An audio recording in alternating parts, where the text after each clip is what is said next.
Have you ever wondered as a young person or someone of modest means who is wondering how they can make a contribution to help others live their lives with dignity?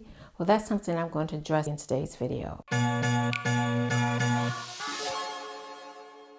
Hello, good people. My name is Janice and welcome to Dignity, the channel that illustrates how human rights impacts our daily lives. If you're new here, welcome to the channel and please consider subscribing. Today I'm going to illustrate two young people. One is Rajan al-Najah, a young Palestinian woman who passed away this year at the age of 21 at the hands of a sniper.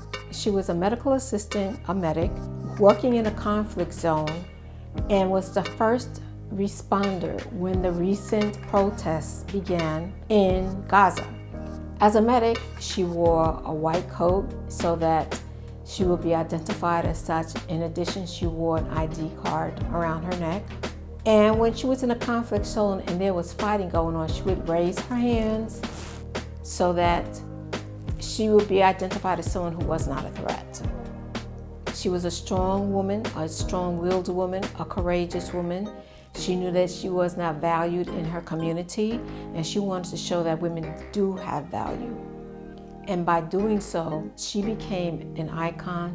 She became a symbol of courage.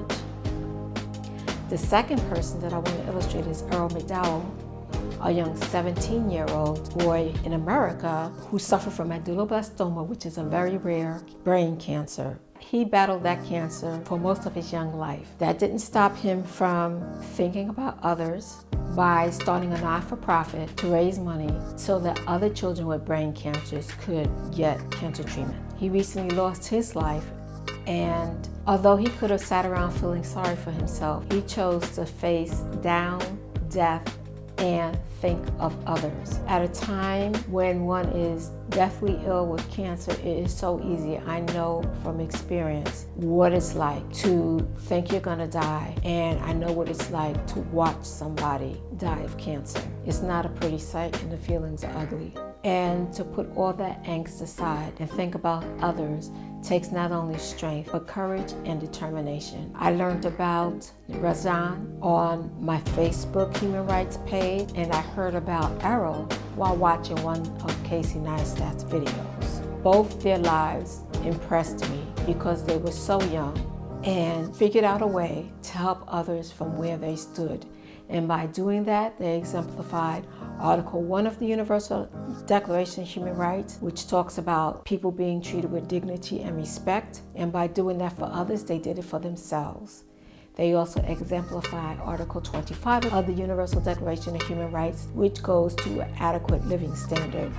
That encompasses adequate medical treatment. That said, both chose to use medical care as a way of making a contribution to society.